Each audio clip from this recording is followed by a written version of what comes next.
What's going on, everyone? Jeremy here from the recording. Hope you're having a wonderful, wonderful day. Trying to mix up the topics today, but there's obviously always a bunch of news about Elon Musk and Twitter. This time, this story involves MrBeast possibly taking over as CEO. Now, what a lot of people don't know is, Jimmy runs a pretty big company. He clearly runs things at scale, and he has a lot of money, and he has a lot of insight as a content creator. I don't know how he is as a boss or a leader of people, but it's an interesting conversation going on. On top of that, a bunch of accounts were unsuspended today, including Ethan and Neela Klein and a bunch of other people, and some more spicy news is going on. I did a video yesterday. Not many people tuned in, but on a channel fundraiser. I just want to give everyone an update. We're at 87% of the goal. This is for helping military dogs, military rescue. Many of them need expensive heartworm treatments and things of that nature when they come back to the United States from areas like, Bosnia, Afghanistan, all sorts of stuff like that. We're right there. I'm going to leave the link in the description. If you're in a position to, please consider it today. Now, interesting story.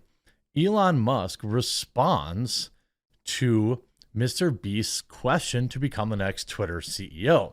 Now, a lot of people probably say this probably isn't going to happen or whatever, but I don't know. MrBeast has sneaky good talent set, right? He understands what it takes to create viral content. He understands especially what YouTubers and video content creators might want. That might be the other thing, right? Like for the integration of video, what we might want as creators or viewers, what they might want. After posting a poll on December 18th, asking if he should step down as Twitter CEO, Elon Musk confirmed that it will happen as soon as he finds a suitable replacement. Since then, many have attempted stepping up to the plate, including MySpace founder and former CEO Tom Anderson, which was kind of a funny timeline.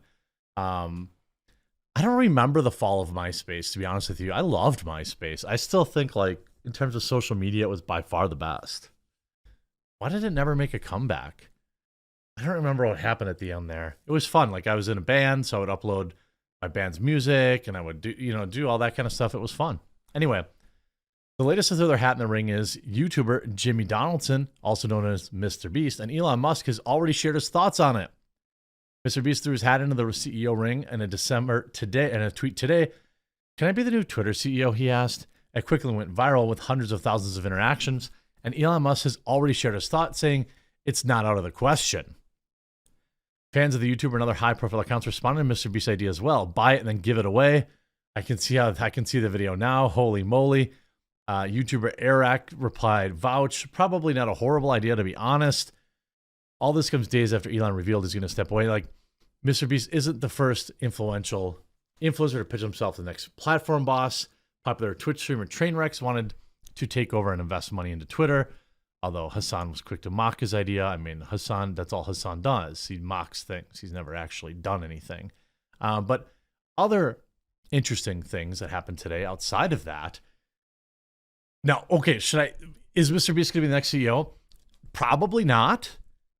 But Elon is a bit of a wild card, and maybe he won't be the CEO, but maybe he could have chief influencer relations or something like that. I'm not totally sure. He certainly knows what creators want. And maybe he could get like that. It said, Musk lifted thousands of bans on Twitter. Here's what they're tweeting. Many Reinstating users are tweeting about topics that got them barred in the first place. Coup skepticism, elections, and the queue. Whether or not you agree with this stuff, right? People should be allowed to share their opinions. When you ban people, it doesn't change their opinion. It just sends them another platform with a bunch of other people who have the same opinion, and it galvanizes them. It always goes back to the whole, the best disinfectant is sunlight statement, because there are things that I have questions about. But there are things that people have questions about that I just know is like not realistic, right? Remember like the magnetic thing that was going around and all this stuff, like so I mean, like, but when that's out there, people can actually debunk it. Of course, they're tweeting about all the same things that the New York Times are upset about. But it's interesting to see when you're talking about some of these timelines and some of these things that go on. Elon's been on a bit of a warpath. Here, just yesterday, Elon Musk taunts Chuck Schumer and McConnell after Twitter poll shows opposition to the Omnibus bill. The people have spoken. Now, if you're not aware, the Omnibus bill is like $2 trillion of United States taxpayer money going to everything that pretty much United States taxpayers don't want it to. Elon put out a post and got overwhelmingly negative reaction. Not Elon, but the bill. So it's like, who are you representing?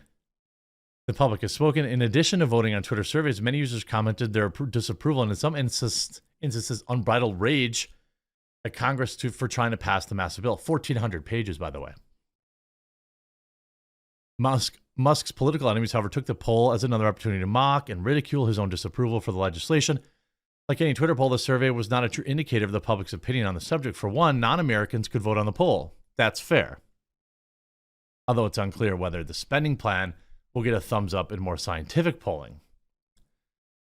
You see him saying, Senator Schumer and House Leader McConnell, the public has spoken. They are overwhelmingly against the giant spending bill.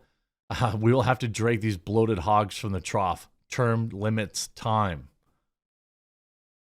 I agree.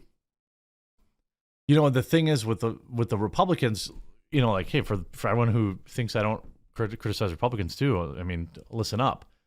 They're in on the grift too. If you saw how the vote was today, I think there's 18 Republicans, was it 18, that voted for it. They're in on the grift too. They're all getting paid. All their pork's getting, you know, they're getting all their pork. You see Justin Amash, heck no, even setting aside the undoubtful awfulness of the measure within the bill, how can Congress ethically approve something they absolutely will not have time to review? It's a breach of fiduciary duty to the American people. Public health activist Alexander Hunt blasted Musk for tweeting, "You're really not in a position to be handing out spending advice right now."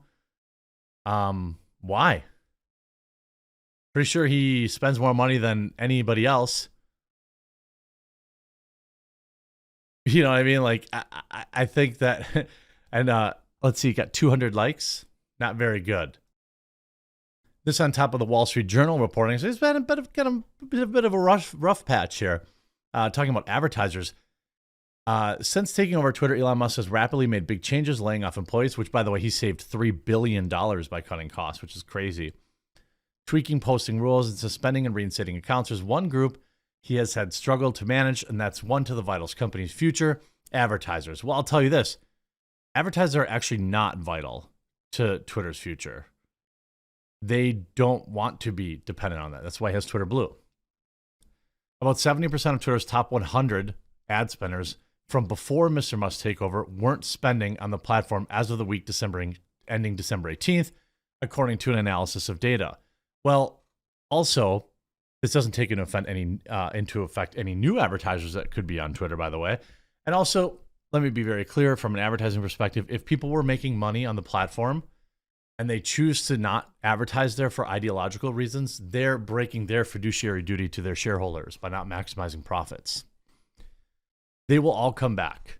Almost certainly these advertisers will come back. And ultimately, you know, the entire market's down. I think I had more views than ever on YouTube in December and November, and they weren't anywhere near my biggest check. You know, it's just advertising is down. It just has been. And it's hard to say when it's going to come back because next year, probably not going to come back. It's going to be interesting to see. And again, these people keep using advertisers against Elon, but they're also the ones harassing them.